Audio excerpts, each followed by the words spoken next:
오늘은 일어나 도망하자, 일어나 도망하자라는 제목으로 말씀을 나누겠는데요. 14절에 이제 다윗이 자기 아들 이 압살롬이 반역을 일으키거든요. 근데 여기서 일어나 도망하자는 것은 회피하자는 말이 아닙니다. 왜냐하면 다윗에게 있어서는 일어나 도망하는 게 더 어려운 선택이었거든요. 왜냐하면 충분히 자기가 이제 맞서서 그래도 싸워도 될 수 있는 상황이었는데 이렇게 도망한다는 것은 일어나 도망한다는 것은 더 어려운 선택을 다윗이 한다라고 볼 수 있거든요. 그러니까 이게 다윗이 이게 이 반역이 일어난 것은 자신의 삶의 결론이라는 것을 인정했기 때문에 이렇게 어려운 선택을 할 수가 있다라는 거죠. 그래서 우리도 오늘의 말씀을 통해서 일어나서 이제 도망해야 될 것들에 대해서 같이 나누자면요. 첫 번째로는요, 일어나 도망하려면 하나님의 뜻인지 아닌지를 분별해야 합니다. 10절, 11절인데요. 이 압살롬이 정탐을 이스라엘 모든 지파 가운데에 두루 보내 이르기를 너희는 나팔 소리를 듣거든 곧 말하기를 압살롬이 헤브론에서 왕이 되었다 하라 하니라. 그때 청함을 받은 200명이 압살롬과 함께 예루살렘에서부터 헤브론으로 내려갔으니 그들은 압살롬이 꾸민 그 모든 일을 알지 못하고 그저 따라가기만 한 사람들이라 라고 말씀하고 있는데요. 압살롬이요, 지금 머리를 짰어요. 이제 뭐 자기가 스스로 왕이 되려고 정탐꾼들을 이제 이스라엘 모든 지파에 두루 보내면서요, 압살롬이 헤브론에서 왕이 되었다라는 이렇게 거짓 정보를 흘려 놓습니다. 이것은요, 압살롬이 그 군중 심리를 이렇게 이용한 것이라고 볼 수가 있는 것이죠. 그랬을 때 11절에요, 청함을 받은 200명이 예루살렘에서 헤브론으로 이제 갔는데 이 200명은요, 분명히 뭐 정치인, 종교 지도자, 뭐 명망 있는 가문의 인물들이었을 겁니다. 그러니까 압살롬이 지금 거짓으로 어제 말씀해 보면요. 헤브론 가서 저 예배 드릴 거거든요. 거기 사람 좀 같이 갈게요. 이제 이렇게 다윗 왕한테 거짓말을 한 상황이죠. 그래서 이들을 방패막이 또는 지지 세력인 것처럼 위장하고 있는 것을 보여주고 있어요. 그러면 여러분 여기 200명은 속았다고 볼 수 있겠죠. 그래서 여기 11절 후반절에 이렇게 말하잖아요. 압살롬이 꾸민 그 모든 일을 알지 못하고 그저 따라가기만 한 사람들이라 라고 말씀해 주고 있어요. 여러분 이들이요, 하나님의 뜻 없이, 이 사람들은요, 뜻 없이 그냥 쫓아간 사람들이라고 볼 수 있거든요. 여러분, 내가 뜻 없이 행하는 게 있어요. 뜻 없이 행한다라는 것은 무슨 말이냐?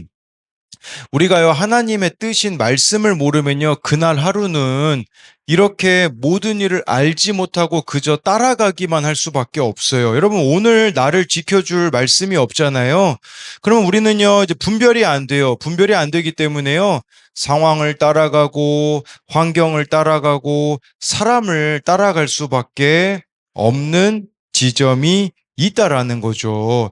아니, 어제 저녁에 또 뭐 이제 교회를 뭐 떠나느니 마느니, 저에게는 뭐 그런 일들이 뭐 일상 다반사거든요. 하루에도 뭐 교회 떠나겠다, 뭐 서운하다. 어제 또 그런 연락을 받았죠. 근데요, 어제 말씀 내용이 뭐였었냐면, 진짜 상대방을 사랑해서 하는 위로는 그냥 인간적인 위로해주는 정도에서 그치는 게 아니라 필요한 말을 해줄 수 있어야 된다라는 것을 이제 제가 크게 생각나니까 그냥 위로해주고 대충 덮어주고 식으로는 안 되겠다 싶더라고요. 그래서 뭐 처음 한 30분 정도는 통화로 뭐 어느 정도 위로도 하고 설명도 했죠. 근데 안 되니까 뭐 떠나겠다고 하니 알겠다, 통화 끊겠다. 이제 그러니까 이제 반대 방향, 이제 반대로 상대방이 이제 잘못했다라는 그런 연락을 좀 보게 되더라고요. 여러분, 우리가요, 어떤 일이 있어도 있잖아요. 그날 말씀에서 뭐라고 했는지 한번 더 생각해 보세요. 그래서 그게 없으면요, 11절 말씀처럼요, 그 모든 일을 알지 못하고 분별력 없이 우리도 그냥 따라갈 수밖에 없는 게 있다라는 거죠. 그리고 여기 그저 따라가기만 한 사람들이라고 봤을 때는 이게 의미를 좀 확장시켜 보면요, 속은 거죠, 압살롬한테. 여러분, 우리도 속을 수밖에 없습니다. 세상에 보면요, 근데 우리가 왜 속습니까? 그 이유는요, 나의 욕심 때문에 우리는 속는 거라는 것을 알아야 된다라는 겁니다. 12절을 보면요, 제사 드릴 때에 압살롬이 사람을 보내 다윗의 모사길로 사람 아이도벨을 그의 성읍 길로에서 청하여 온지라. 반역하는 일이 커감에 압살롬에게로 돌아오는 백성이 많아지니라. 압살롬의 반역에 많은 사람이 등장하는데요. 그 중에 아이도벨이라는 사람이 등장합니다. 여러분, 이 아이도벨은요, 모사였어요. 그러니까 다윗의 친구이자, 또 얼마나 이 사람이 지혜로웠는지 몰라요. 예, 그랬는데, 압살롬 편에 서죠. 왜 그랬을까 보면요. 이 아이도벨이 누구냐면, 밧세바의 할아버지입니다. 그러니까, 다윗이 밧세바를 이제 몹쓸 짓을 저질렀죠. 불륜을 저질렀잖아요. 남편이 있었는데, 그리고 그 우리아를 죽게 했다라는 이 모든 거를 아이도벨이 아니까 아마 아이도벨의 마음에 이런 마음이 있었겠죠. 나의 손녀의 가정을 깨뜨린 원수라는 그 마음을 풀지 않으니 지금 반역하는 일에 예, 이렇게 동참하는 거예요. 저는요, 이 아이도벨이라는 사람이 자기 의로움이 큰 사람이라고 생각이 되어집니다. 왜 그러냐면, 나중에 자기 계획이 실패하자 아이도벨은 자살을 선택하거든요. 그러니까 끝까지 내려놓지 못하는 자기 의로움, 분노가 그에게 있었다라는 것을 보여주고 있습니다. 여러분, 우리가요, 그 상처와 분노가 솔직히 없는 사람이 누가 있겠습니까? 그런데 그러니까 그걸 우리가 쓴뿌리라고 하거든요. 쓴뿌리로 나에게 깊이 자리 잡고 있는 것들이 될 수 있는데, 예, 여러분, 우리 모두가 다 내 안에 갇힌 상처가 있는데 그것을요, 말씀으로 이렇게 해석해 가지 않으면요, 예, 결국에는 이렇게 되어질 수밖에 없다라는 것을 보여주는 거죠. 그리고 여기 보면요, 12절에 압살롬에게 돌아오는 백성이 많아졌다라고 하잖아요. 왜 그랬을까? 다윗은 어렵지만 그래도 하나님의 뜻대로 살아가는 사람의 대표라고 볼 수 있거든요. 그 반대편에 많은 사람들이 이렇게 모이게 된 이유가 뭐냐면 그냥 편하게 살고 싶은 거예요. 우리도 그렇지 않습니까? 여러분, 말씀대로 살면 불편할 게 한두 가지가 아니거든요. 근데 압살롬은요, 나에게 그냥 야망을 불러일으키고요, 내가 원하는 대로 살게 해주고요, 편하게 살게 해준다라고 하니까 압살롬에게 돌아오는 백성이 많아졌다라고 볼 수가 있는 거죠. 사실 그런 거죠. 여러분, 교회에서도 자꾸 뭐 회개하라고 하고 돌이키라고 하고 나를 직면하라고 하는 거 너무 불편하죠. 그렇기 때문에 그냥 나도 내 마음대로 살고 싶어라고 여기는 사람들이 예, 여기 압살롬에게 돌아오는 백성들이었었다라고 할 수가 있는 것입니다. 그러면 우리가 이제 다윗 입장에서도 좀 생각해 볼 수가 있어요. 예, 왜 이렇게 다윗이 압살롬을 품어내지 못했을까 싶은 거죠. 왜냐하면 여러분 뭐 예루살렘에 왔어도 다윗이 얼굴도 안 보고 있죠. 또 불질렀을 때도요. 그때도 뭐 이렇게 요압이 그제서야 움직이는 내용을 보면요. 아마도 여러분 이 다윗이요. 압살롬의 수준을 높게 봤던 것 같습니다. 왜냐하면 다윗도 자기를 이어서 왕이 될 사람이 압살롬이라는 것을 알았거든요. 그러니까 다윗이 자기가 왕 되기까지 얼마나 많은 그 시행착오가 있었어요. 그러니까 자기 기준으로 압살롬을 보니까 못마땅한 거죠. 아니, 왕이 될 사람의 수준이면 이 정도는 돼야지. 그런 기대감을 다윗이 내려놓지 못하지 않았을까 싶은 거예요. 저도 그렇더라고요. 사람을 볼 때 있잖아요. 제가 가지고 있는 그 기대감, 제가 가지고 있는 수준에서 상대방을 바라보면요. 예, 이렇게 가까이 하지 못할 때가 참 많이 있더라고요. 그러니까 어제 말씀에 보면요, 좀 힌트가 나와 있거든요. 어제 말씀에 어떤 내용이 나오냐? 어제 말씀에요, 다윗을 막 찾아오는 백성들에게, 어제 말씀 3절에 보면요, 압살롬이 뭐라고 이야기하냐면, 내 송사를 들을 사람을 왕께서 세우지 않았다. 이게 무슨 말이냐면, 다윗 왕은 있잖아. 당신 이야기해도 안 듣는 사람이야. 이렇게 압살롬이 말하거든요. 근데 왜 압살롬이 그 얘기했냐면 자기 아버지가 자기 이야기 안 들어주고 있으니까 아버지는 내 이야기 듣지 않아. 왜 이 압살롬의 이야기를 안 들었을까? 방금 이야기 드린 것처럼 그 압살롬에 대한 높은 기대감이 있었기 때문에 이렇게 압살롬의 이야기를 들어주지 않는 이제 이런 부분들을 볼 수가 있습니다. 그래서 이것에 대한 적용은요. 나는 무엇에 끌려다니고 있습니까? 하나님의 말씀입니까? 자기 자신의 욕심입니까? 나는 무엇에 끌려다니고 있습니까? 하나님의 말씀입니까? 자기 자신의 욕심입니까? 이것은 11절에 보면요. 이 200명이 그 모든 일을 알지 못하고 그저 따라가기만 하였다라고 하잖아요. 근데 이 사람들이 속은 사람들인데 왜 속았냐면 자기의 욕심 때문에 속았다라고 이렇게 제가 또 설명을 드렸고, 그저 따라가기만 한다라는 것은요, 말씀의 분별력이 없었다라고 설명을 드린 부분으로 만든 질문이고요. 또 한 가지는 내게 상처를 준 가족, 리더 혹은 지체를 향해 말씀으로 해결하지 못한 깊은 쓴뿌리를 품고 있지는 않습니까? 내게 상처를 준 가족, 리더 혹은 지체를 향해 말씀으로 해결하지 못한 깊은 쓴뿌리를 품고 있지는 않습니까? 이것은 아이도벨이죠. 아이도벨이 그 밧세바의 할아버지였다라고 설명을 드렸잖아요. 그래서 이 반역하는 일에 압살롬 편에 서게 되는 그런 모습이 그 안에 해결되지 못한 이렇게 쓴뿌리가 있었다라는 겁니다.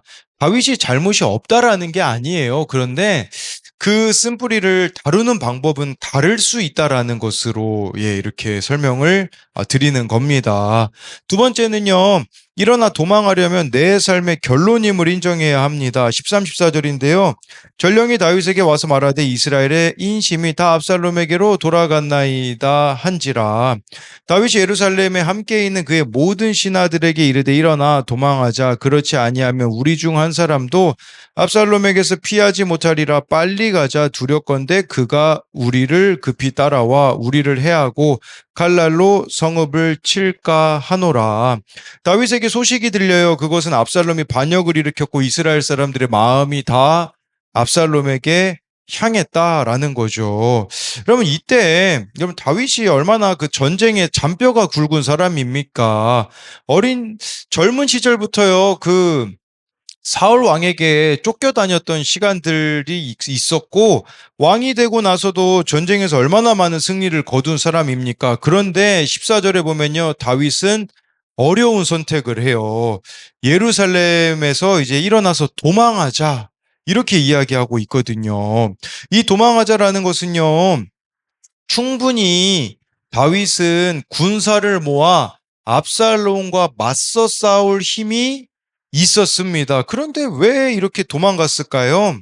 그 이유는요, 이 백성들을 보호하기 위함도 여기에 들어 있어요. 왜냐하면 수많은 무고한 백성들이 예루살렘 성에 있기 때문에 그렇게 싸우게 되어지면 이 사람들이 피해를 보게 되어지는 그런 지점들이 있기 때문에 우리 뭐 고래 싸움에 새우등 터진다라는 말이 있잖아요. 그러니까 괜히 백성들이 피해를 볼까봐 사실 이렇게 여러분 왕이 그냥 꽁무니 빼는 이런 모습이잖아요. 그러면 이게 체면과 지위 상당히 상하는 거거든요. 그런데 다윗은요, 내 지위와 체면을 지키겠다고 싸우지 않고 오히려 도망하고 있어요. 왜 이렇게 도망갔냐면 이것이 자기로부터 비롯된 일이라는 것을 알았기 때문입니다. 그러니까 자신의 삶의 결론임을 다윗이 인정했다라고 볼 수가 있는 거죠. 그래서 자기가 이렇게 밧세바를 범하고 우리아를 죽인 것으로 온 징계라는 것을 알았기 때문에 도망하고 있는 겁니다. 그럼 우리도요, 참 이렇게 억울한 일이 올 때, 뭐 그것에 대하여서 맞서 싸우고 상대를 막 죽이려는 그런 악한 마음을 품기보다는 내가 죽어지고 피하는 것이 진짜 실력이고 회개라는 겁니다. 15, 16절을 보면요. 왕의 신하들이 왕께 이르되 우리 주 왕께서 하고자 하시는 대로 우리가 행하리이다.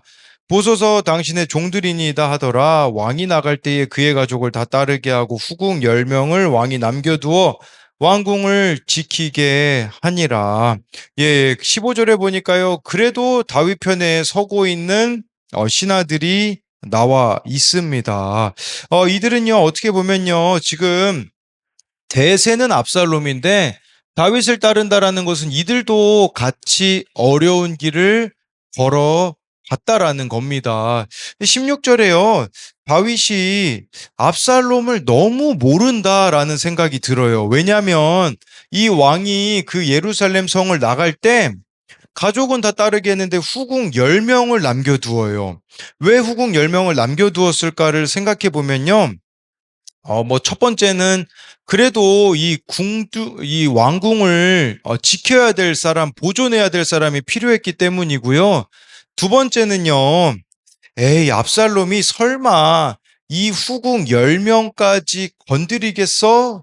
라는 생각을 좀 해본 그런 거죠. 왜냐면 이 아버지의 여자를 건드리는 것은요, 당시 상황에서는 천륜을 저버리는 거라고. 그러니까 이런 일들은 일어날 수 없다고 생각을 한 거거든요. 그런데 압살롬이요, 이 후궁 10명을 취하는 그런 일들이 이후에 벌어지게 되는 겁니다. 그러니까 결국 이것은 뭐냐면 이것만은 놓을 수 없다라고 남겨둔 것이라고 볼 수 있거든요. 그러니까 우리에게도 이것만은 이렇게 우리도 네, 놓을 수 없이 남겨두는 후궁 10명과 같은 것이 있을 수 있어요. 그것이 뭐 여러분들의 뭐 자존심이 될 수도 있겠고요.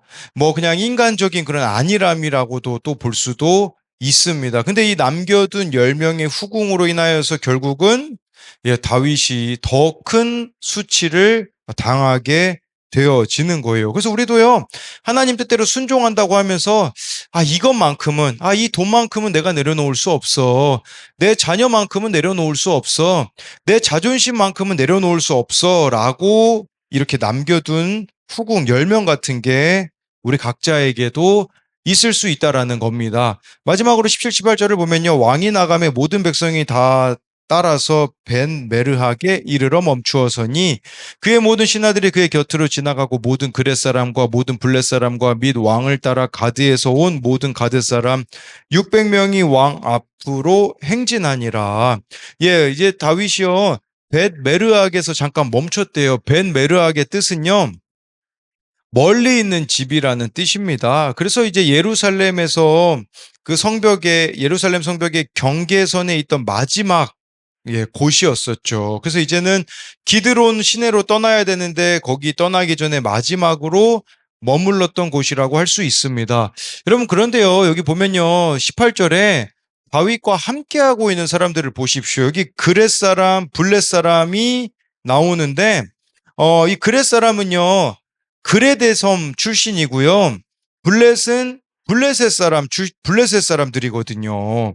그리고 여러분 18절 후반절에 보니까 가드에서 온 사람 600명이 왕 앞으로 행진했다.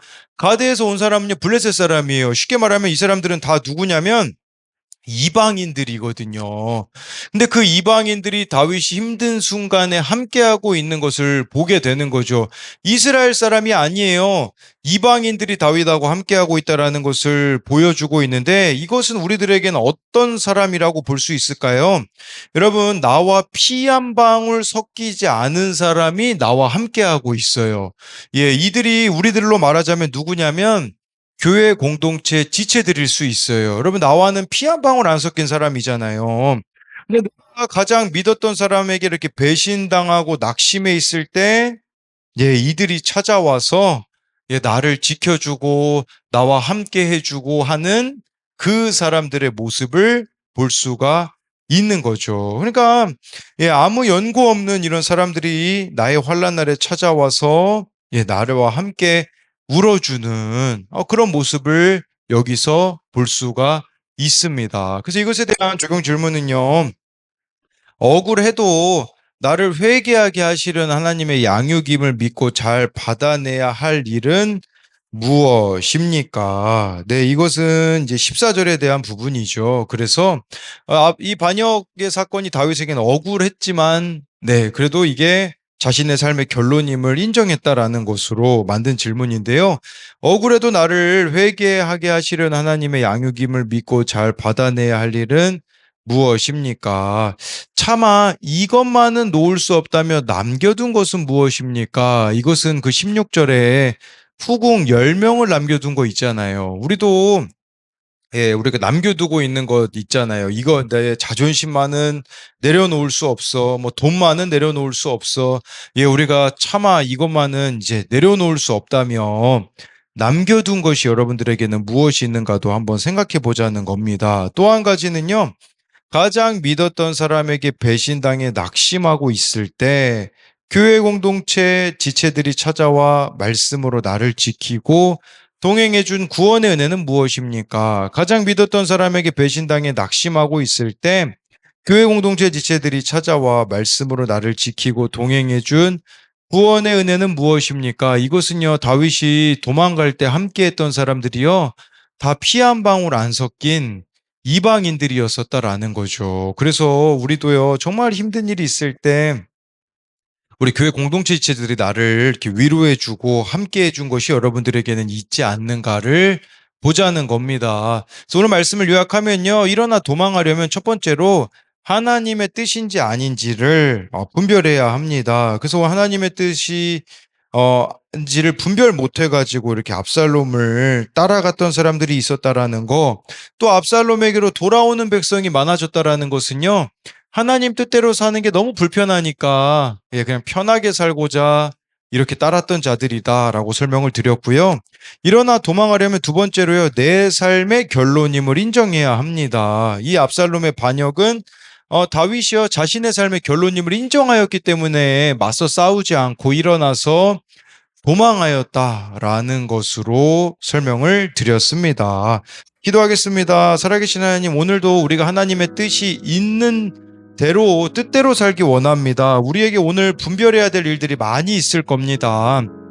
그런데 그냥 편하게 살라고 상황을 따라가고 환경을 따라가고 사람을 따라가라고 부추기는 유혹들이, 압살롬을 따라가라는 유혹들이 오늘 우리들에게도 분명히 있을 것입니다. 그랬을 때 오늘 말씀을 기억하기 원합니다. 하나님이 말씀에서 뭐라고 하셨지를 고민하며 나가기 원합니다. 어제 한 청년이 정말 이렇게 말씀을 나눔을 해주었는데 힘들어하는 친구가 있었지만 그 친구가 이성이기에 그날 말씀을 보고서는 가던 길로부터 돌아오는 것을 봅니다. 우리도 말씀의 원칙을 따르기 원합니다. 내가 보기에 아무리 좋아 보여도 말씀에서 뭐라고 했는지 보며 선택하기 원합니다. 저도 그냥 인간적인 위로만 해주는 것이 저에게는 편합니다. 그런데 어제 말씀을 따라 불편한 소리, 쓴소리, 왜 그렇게 자기 자신밖에 모르냐며 이렇게 이야기해줬던 시간들이 있었는데, 그것이 참 어려웠지만 어제 말씀을 따르는 거였기에 하나님께서 또 그 가운데 지켜주신 것을 봅니다. 다윗도 오늘 말씀해 보면 일어나 도망하자는 그 어려운 선택을 합니다. 오늘 우리도 말씀을 따라 좀 어려운 선택들을 하기 원합니다. 손해보는 것 같은 선택을 하기 원합니다. 그럴 때 하나님 말씀대로 우리들의 삶을 인도하여 주시고, 뿐만 아니라 오늘 말씀에 정말 다윗이 어려울 때 함께한 사람들은 이방인들이었다라는 거, 우리로 말하자면 피 한 방울 나와 섞이지 않는 교회 공동체 지체들이 정말 내가 힘들 때 나에게 위로가 되어진 것을 생각해 보기 원합니다. 또한 나도 내 주변에 있는 이런 지체들이 힘들어할 때 그들을 위로해주고 그들과 함께할 수 있는 자가 되게 하여 주실 것을 믿으며 살아계신 예수님 이름으로 기도드립니다. 아멘.